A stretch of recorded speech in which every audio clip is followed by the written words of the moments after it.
Now, beyond the basic skills that every IT professional should have, you really want to focus more on particular areas, especially those higher in demand. Most of you all will be coming into this looking to get into the industry, right? When I took A plus back in 1999, that's what I was doing. This was the first class and the first test that I took. Why? Because I wanted to work in IT. Beyond that, myself at that time, I didn't really have much of an idea as to what I was going to do. I just knew I wanted to get an A plus and a Microsoft MCSE, the Certified Systems Engineer.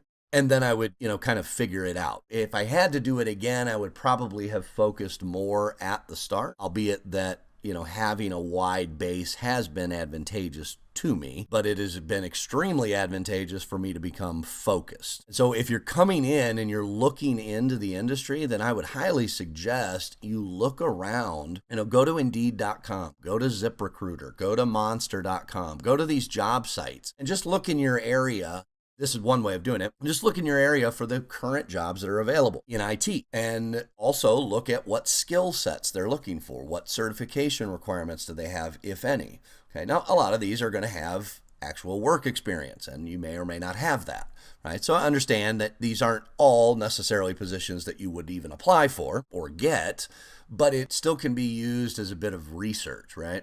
I can see, okay, what are the top jobs here? What are the top paying jobs? Look at what those skill sets are and then kind of dig into that skill set.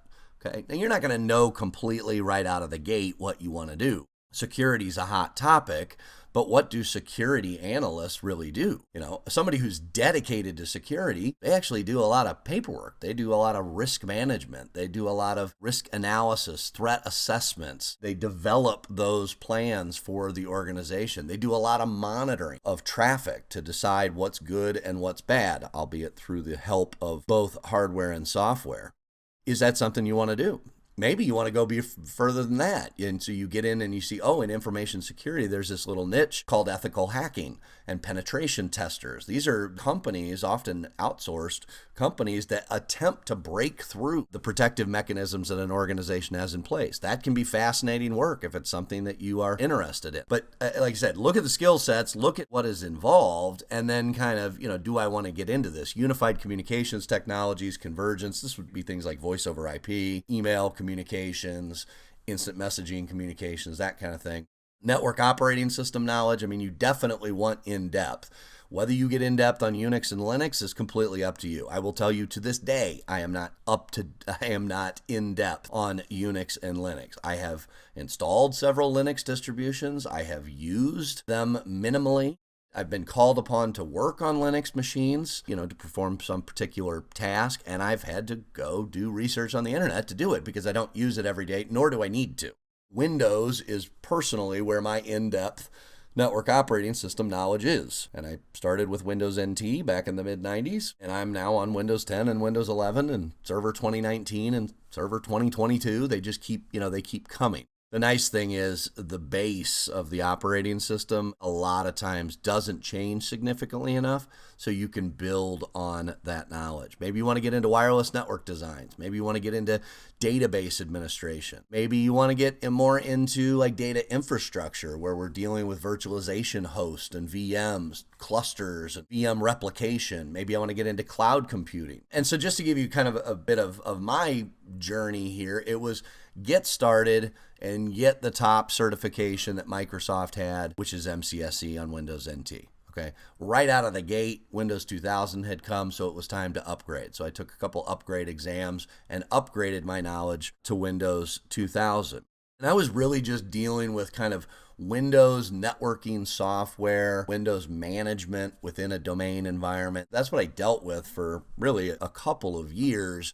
It was at that time I started personally getting into email communication and really going in depth with the Microsoft Exchange Server program, because I saw that as the primary, my reasoning was I saw it as the primary means for communication within organizations, between organizations, and throughout the internet. It was the primary method, electronic mail. And I thought, well, I want to be an expert on Exchange servers because Exchange servers are the most predominant email platform out there. Right? That's what I did. Exchange 2007, Exchange 2010, I was working with these and teaching them almost exclusively for a couple of years. Okay, so it worked out well because you start using something, you start working with it all the time, you start getting more in depth, you're becoming the go-to.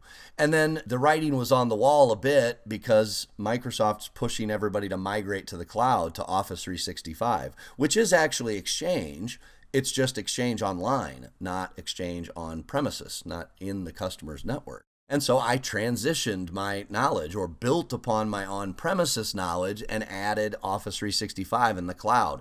And it's been huge, and that focused journey for me now has me sitting 22 years later working for a managed service provider and being one of about 3 people out of 500 that are the go-tos for projects, escalated tickets, anything related to Office 365, Microsoft Azure, and Microsoft Exchange. What does that mean for me? It means I get to do what I love. I get to do what I have done and am therefore very good at. I get to solve problems for customers, and quote unquote be the hero. So it's a lot of fun. So anyway, simply put here, the encouragement is to don't just go into this completely blind.